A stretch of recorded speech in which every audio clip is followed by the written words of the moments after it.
નમસ્કાર મિત્રો, આજે આપણે વાત કરવાના છીએ સરપંચ ગંગારામ સાથેની ઘટના પર। પંચાયતના મંડપમાં લોકોની ભીડ એકઠી થઈ હતી। ગરમ ઉકળતા માહોલમાં એક તરફ ગામનો પુરુષ ટોળે વળેલા, બીજી તરફ સ્ત્રીઓ ઊભી બેઠી હતી। સૌની નજર એક જ યુવતી પર હતી, એ હતી શીતલ। શીતલના ચહેરા પર ડર નહોતો, પણ આંખોમાં સ્પષ્ટતા હતી। એનો અવાજ અંદરથી કાંપતો નહોતો, પણ આસપાસના શોરમાં નાનો પડી રહ્યો હતો। એનો કાકા, હું સાસુ કહું છું, એ ફરીથી બોલી। મારો અરવિંદ સાથે કોઈ પણ પ્રકારનો સંબંધ નથી। સરપંચ ગંગારામ, જે ગામમાં પોતાના કડક સ્વભાવ અને જનૂની નિર્ણયો માટે ઓળખાતા હતા, એણે ગુસ્સાથી આંખો ચમકાવી।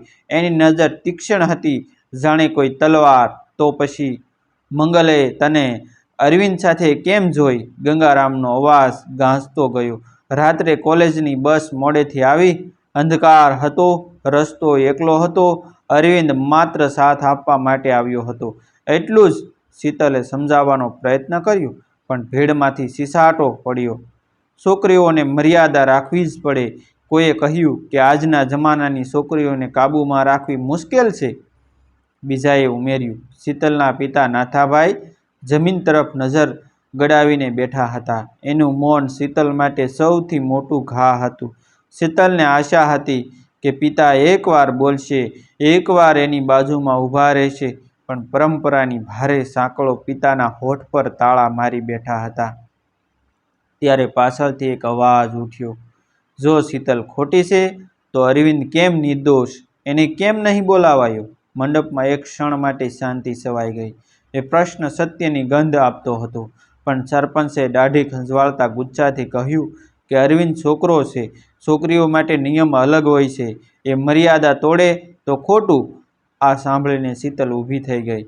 એની આંખોમાં પાણી નહોતું, પરંતુ અગ્નિ સળગતો હતો, અગ્નિ। મારી કોઈ ભૂલ નથી। તમે લોકો આજે મારી નિર્દોષતાને નહીં, પણ મારા અસ્તિત્વને ચૂકાવી રહ્યા છો। કાકા, જો તમે લક્ષ્મી કાકી જેવી મજબૂરી મારી પર લાદવાનો પ્રયાસ કરશો તો હું ચૂપ નહીં બેસું। લક્ષ્મી કાકીનું નામ સાંભળતા મંડપમાં સરસાટ ફેલાઈ ગયો। સૌને યાદ આવ્યું કે લક્ષ્મી કાકીને વર્ષો પહેલાં બિનદોષી હોવા છતાં અપમાન સહન કરવું પડ્યું હતું।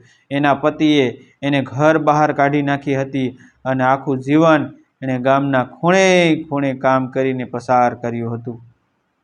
ગંગારામના ચહેરા પર ક્ષણભર માટે થોડી ગભરામણ દેખાય, પણ એ તુરંત ફરી કડક બન્યા। અરે છોકરી, અમને પાઠ નહીં શીખવાડ, ગામના નિયમો આપણે ઘડીએ છીએ। તારી ઉંમર શું છે? તું શું જાણે છે પરંપરા વિશે? કાકા, શીતલે આત્મવિશ્વાસભેર જવાબ આપ્યો, પરંપરા એ છે જે માનવીને સાચા રસ્તે લઈ જાય, નહીં કે એને ગેરસમજમાં દબાવી દે। જો નિયમો અન્યાય કરે તો એ નિયમો બદલવા જોઈએ। ભીડમાંથી ફરીથી અવાજો આવ્યા, કેટલાક ગુસ્સે, કેટલાક શંકિત। સરપંચની નસો ફૂલવા લાગી। એણે લાકડી જમીન પર મારી। શું બસ કર દે, તું છોકરી બનીને અમારા સામે અવાજ ઉઠાવે છે? આજે આ પંચાયત તારો હિસાબ કરશે। શીતલની નજર ફરી પિતાની તરફ ગઈ, પણ એ હજુ પણ ચૂપ હતા। ગામના કેટલાય લોકો વિચલિત થઈ ગયા। એક બાજુ કડક સરપંચનો ડર હતો, બીજી બાજુ શીતલની નિર્ભીકતા, અને એ જ ક્ષણે એક નવો વળાંક આવવાનો હતો। મંડપમાં ચારેય તરફ હલ્લો મચી ગયો હતો।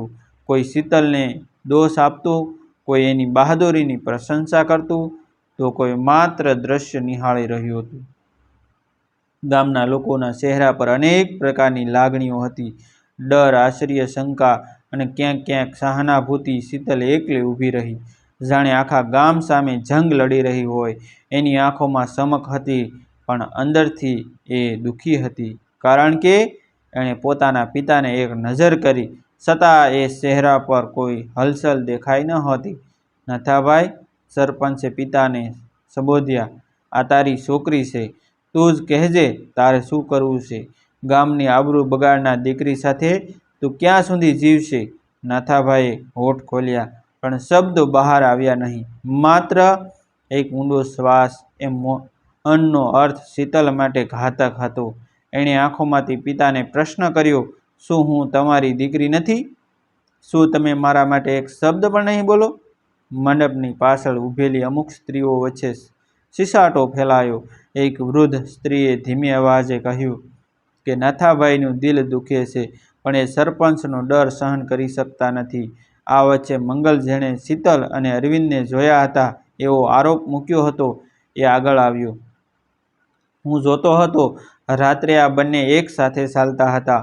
ગામની છોકરી માટે આ શોભે છે? અમે ગામની બહેન દીકરીઓને રસ્તા પર આવવું કરતા ન જોઈ શકીએ? પણ એમાં ખોટું શું છે? પાછળથી એક યુવાન બોલી ઉઠ્યો. રાત્રે મોડું થઈ ગયું હોય તો કોઈ મિત્ર છોડી દે તો એ દોષ છે? સરપંચે તરત જ ગુસ્સો ચડાવી દીધો. અરે તું ચૂપ! આજકાલના છોકરાઓને જરા પણ સમજ નથી. આવા વિચારોથી જ ગામ બગડે છે. શીતલ ધીમેથી બોલી, પણ અવાજ સ્પષ્ટ હતો એનો. જો મંગલભાઈ, તમે જોયું એ સત્ય છે, પણ એનો અર્થ ખોટો કાઢ્યો છે. અરવિંદ માત્ર મારી સુરક્ષા માટે સાથ આપતો હતો, એમાં અપમાન ક્યાં છે? ભીડમાંથી કેટલાક પુરુષો ગરજ્યા. છોકરીઓએ રસ્તા પર જવું જ નહીં. રાત્રે કોલેજ જવાની શોખીન છોકરીઓ જ આવી ગંદી વાતો ચલાવે છે.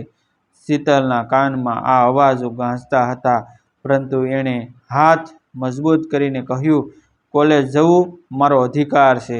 અભ્યાસ કરવો પાપ નથી. જો સુરક્ષા માટે કોઈ સાથ આપે તો એ અપરાધ કેમ ગણાય? એક વૃદ્ધ માણસે ધીમેથી કહ્યું. બેટી સાસુ કહે છે. પણ એ અવાજ ભીડના હુલ્લડમાં દબાઈ ગયો. ગંગારામનો ગુસ્સો હવે ઉફાન પર હતો. એની આંખોમાં વીજળી ચમકી રહી હતી. બસ, હવે વધુ ચર્ચા નહીં. છોકરીઓના આ બેફામ વિચારો ગામની પરંપરાને ખોખલી કરી નાખશે. આજે જ આ છોકરીને કાબૂમાં લાવવી પડશે. નાથાભાઈનું દિલ ધ્રુજી ઉઠ્યું. એ જાણતા હતા કે ગંગારામ એકવાર ગુસ્સે થઈ ગયા ને તો નિર્ણય અચૂક આપવો તો, પરંતુ છતાં એ બોલી ન શક્યા. માત્ર આંખમાંથી આંસુઓ છલકી ગયા. જેને શીતલ જોઈ લીધા એ ક્ષણે શીતલને સમજાઈ ગયું કે પિતાની લડવાની હિંમત નથી રહી. હવે એને જ પોતાની લડત લડવી પડશે. કાકા, એણે ઊંચા અવાજે કહ્યું, તમે મારી સામે જે કરશો તે કરો, પણ એક વાત યાદ રાખજો, સત્યને કેટલાય લોકો દબાવવા પ્રયત્ન કરે તો પણ એક દિવસ બહાર આવી જ રહે છે. ભીડમાંથી એક જોરદાર અવાજ ગુંજી ઉઠ્યો કે તો પછી અરવિંદને અહીં બોલાવો, એની વાત સાંભળવી જોઈએ. સરપંચના ચહેરા પર અકળામણ આવી ગયો. ગામના ટોળામાં ખળભળાટ મચી ગયો. અરવિંદને લાવવો જોઈએ કે નહીં, અને આ સવાલે આખી પંચાયતને ઉથલપાથલ કરી નાખી. પંચાયતના મંડપમાં અજીબ શાંતિ છવાઈ ગઈ હતી. અરવિંદનું નામ સાંભળતા જ સરપંચ ગંગારામની આંખોમાં ક્રોધ વધુ ચમકી ઉઠ્યો. એને લાગ્યું કે ગામની સામે એની સત્તાને કોઈ પડકાર આપી રહ્યું છે. અરવિંદને કેમ બોલાવવો? સરપંચે દાઢી પર હાથ ફેરવીને ગરજતા કહ્યું. અમે નક્કી કર્યું છે કે છોકરીને જ સમજાવવી પડે. છોકરાઓ માટે નિયમ જુદા છે, એ તો કુદરતનો નિયમ છે. ભીડમાંથી એક વૃદ્ધ સ્ત્રી લક્ષ્મી કાકી ધીમે ધીમે આગળ આવી. એની આંખોમાં વર્ષો જૂના દુઃખનો ભાર હતો. ગંગારામ, એણે કંપતા અવાજે કહ્યું, તું આજે ફરી એ જ ભૂલ કરી રહ્યો છે? તું ભૂલી ગયો છે કે વર્ષો પહેલાં મારી સાથે પણ આવું જ બન્યું હતું? મારો કોઈ દોષ નહોતો, પણ તારા જેવા લોકોના નિર્ણયથી મને આખું જીવન અપમાનમાં જીવવું પડ્યું. લક્ષ્મી કાકીનું નામ સાંભળતા જ ગામની ઘણી મહિલાઓના ચહેરા પર કળતર છવાઈ ગયું. સૌ જાણતા હતા કે એ નિર્દોષ હતી, છતાં એને પરંપરાની આડમાં સજા ભોગવવી પડી હતી. ગંગારામે ગુસ્સેથી શીશ પાડી. ચૂપ! તારા સમયની વાતો હવે કાઢીને હું શું કરવી? ગામનો કાયદો ક્યારેય ખોટો નહીં હોતો. લક્ષ્મી કાકીનું દિલ રડી પડ્યું. કાયદો ખોટો ન હતો, પણ તેનો ઉપયોગ ખોટો થયો હતો. ગંગારામ, તું ગામનો રક્ષક છે, ન્યાયાધીશ નહીં, પણ તું વારંવાર પુરુષોની ભૂલને છુપાવીને છોકરીઓ પર આક્ષેપ કરતો હોય છે ને રહ્યો ને? આ શબ્દ મંડપમાં વીજળીની જેમ ગરજ્યો. સ્ત્રીઓ વચ્ચે કણસાટો ફેલાયો. કાકી સાસુ કહે છે. અમે પણ તમે તો ઘણીવાર સહન કર્યું છે. શીતલે અવાજ સાંભળી હિંમતથી બોલી ઉઠી. જો આજે લક્ષ્મી કાકીનું દુઃખ તમે સાંભળ્યું, ગામની કેટલી બહેનો મૌનમાં સડતી રહી છે. શું એ બધું પરંપરા છે કે ફક્ત પુરુષની સત્તાનો દમ? ગંગારામનો ચહેરો લાલ થઈ ગયો. એણે લાકડી જમીન પર ઠોકી. મને ઉપદેશ આપતી છોકરી, તું જાણે છે હું કોણ છું? આ ગામે મને સરપંચ બનાવ્યો છે કારણ કે હું નિયમો કડક રાખું છું. જો છોકરીઓને છૂટાછાટ આપીએ તો ગામ બગડી જશે. શીતલ નિર્ભય બની બોલી. ગામ બગડે નહીં કાકા, ગામ સુધરે. છોકરીઓને શિક્ષણ મળે, અવાજ મળે તો એ ઘર ગામને ઉજાસ આપે છે. તમે એ ઉજાસને અંધકાર સમજી રહ્યા છો. ભીડમાંથી કેટલીક સ્ત્રીઓ ધીમે ધીમે સહમત થવા લાગી. એક યુવા સ્ત્રીએ કહ્યું, હા સરપંચજી, અમારી દીકરીઓ ભણશે તો ગામનું નામ ઊંચું કરશે. પણ પુરુષોના ટોળામાંથી કોઈએ ગુસ્સાથી કહ્યું, આ બધું શહેરના સસકા છે, સસકા. ગામની છોકરી ઘરમાં કામ કરે એ જ સારું. મંડપમાંથી ફરી તણાવ વધ્યો. ગંગારામ ગરજી ઉઠ્યો, ગામના નિયમો મારા હાથમાં છે. હું નક્કી કરીશ કે કોને શું કરવું. એનો ગુસ્સો એટલો પ્રચંડ હતો એક ક્ષણ માટે બધા ડરી ગયા. પણ શીતલ હવે ડરતી ન હતી. એણે હાથ ઊંચો કરીને કહ્યું, જો નિયમો માણસને ન્યાય ન આપે તો એ નિયમો તોડી નાખવા જ પડે. કાકા, તમે ગામના લોકો માટે પ્રેરણા બની શકો છો, પણ જો અંધકારમાં અટવાઈ જશો તો ઇતિહાસ તમને કદી માફ નહીં કરે. આ બોલતા જ મંડપમાં અજીબ હલચલ થઈ. પુરુષો એકબીજાને જોતા રહ્યા. સ્ત્રીઓની આંખોમાં આશાની ચમક આવી અને નાથાભાઈ શીતલના પિતા પ્રથમવાર માથું ઊંચું કરીને દીકરીને જોયું. એ નજરમાં શબ્દો નહોતા, પણ દીકરી માટેનો ગર્વ સ્પષ્ટ દેખાતો હતો. અને એ ક્ષણે ભીડમાંથી ફરીથી જોરદાર અવાજ આવ્યો, અરવિંદને બોલાવો. જો એ સચ્ચાઈ છે તો એને પણ જવાબ આપવો પડશે. ગામના લોકો હવે સવાલ પૂછવા લાગ્યા હતા કે સરપંચના હાથમાંથી સત્તાનો કાબુ સરકતો જણતો હતો. પંચાયતના મંડપમાં લોકો ઊભા થઈને ચર્ચા કરતા હતા કે અરવિંદને બોલાવો. નો નારો હવે ચારેય બાજુથી સંભળાવા માંડ્યો. સરપંચ ગંગારામના ચહેરા પર ચીડ સ્પષ્ટ દેખાતી હતી. એને લાગતું હતું કે ગામના લોકો એની કાબૂમાંથી નીકળી રહ્યા છે, કોઈ કામનું નથી. એણે ગુસ્સાથી કહ્યું કે છોકરાને બોલાવીને શું ફાયદો? છોકરી ખોટી છે, વાત પૂરી. પણ હવે ભીડ માનવા તૈયાર ન હતી. કેટલાક યુવાનો આગળ વધ્યા અને બોલ્યા, જો સત્ય છે તો અરવિંદને બોલાવવામાં કોઈ વાંધો ન હોવો જોઈએ. એણે પોતે શું જોયું એ સાંભળવું જ પડશે. એટલામાં એક યુવાન દોડતો આવ્યો કે અરવિંદ આવી રહ્યો છે. એણે સમાચાર આપ્યા. મંડપમાં સરસાટ મચી ગયો. થોડી વારમાં અરવિંદ છે આવ્યો. સાદો શર્ટ પેન્ટ પહેરેલ, કપાળ પર ધમ અને ચહેરા પર ગંભીરતા. એણે મંડપમાં નજર ફેરી. સૌની નજર એની પર હતી. સરપંચ ગરજી ઉઠ્યો, અરવિંદ, તું જ સચ્ચાઈ કહેજે. તું અને શીતલ રાત્રે સાથે હતા કે નહીં? અરવિંદે શાંતિથી જવાબ આપ્યો, હા કાકા, હું શીતલ સાથે હતો, પણ કારણ એ ન હતું જે તમે વિચારી રહ્યા છો. લોકોમાં ખળભળાટ મચ્યો. ગંગારામે તીક્ષ્ણ નજરે પૂછ્યું, તો પછી શા માટે સાથે હતો? કોલેજની બસ મોડેથી આવી હતી. અંધકાર હતો, રસ્તો ખાલી હતો. શીતલ એકલી જતી હતી. હું એને સુરક્ષિત રીતે ઘરે પહોંચાડી દઉં એ જ મારું કામ હતું. શીતલનો ચહેરો નિર્ભય બની ગયો. પણ ભીડમાંથી કોઈક ગુસ્સાથી બોલ્યો, પણ એ છોકરી છે, એને ધ્યાન રાખવું જોઈએ કે રાત્રે બહાર ન રહે. અરવિંદે જોરથી કહ્યું, સુરક્ષા છોકરીની જવાબદારી કેમ? એ તો ગામના દરેક પુરુષની ફરજ છે કે બહેન દીકરીને સુરક્ષા અનુભવ કરાવે. શીતલનો દોષ નથી. જો દોષ છે તો એ આપણા સમાજની વિચારસરણીનો છે.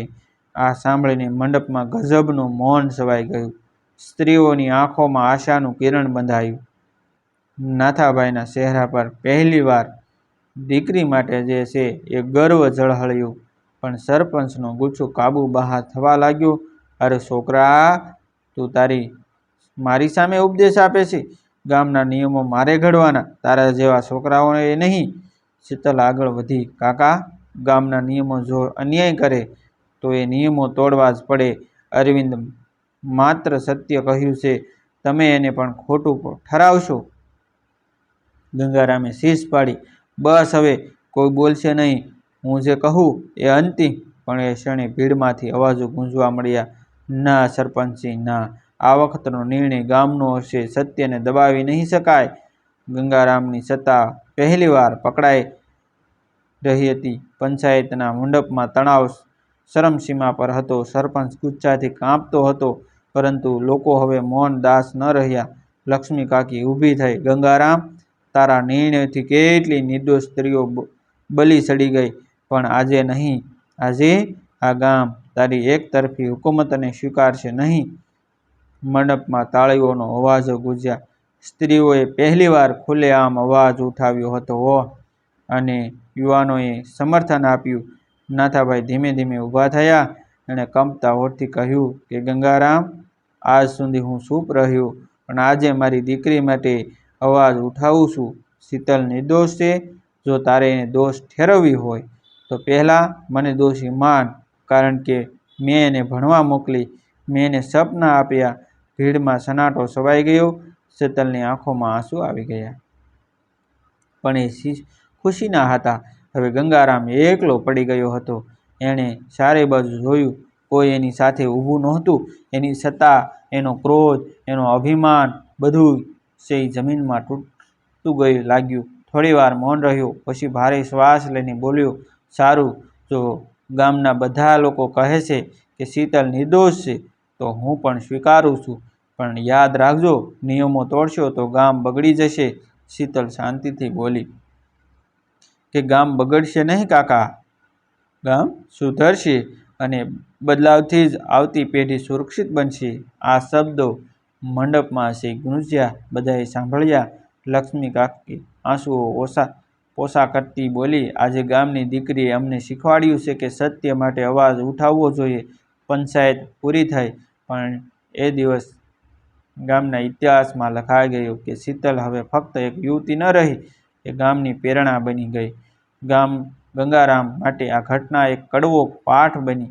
એનો ગુસ્સો તૂટ્યો, એનો અભિમાન ખંડિત થયો, છતાં એ દિવસથી એ ધીમે ધીમે બદલાવ સ્વીકારવા મળ્યો. ગામની છોકરીઓ માટે આ ઘટના આશાનું કિરણ બની.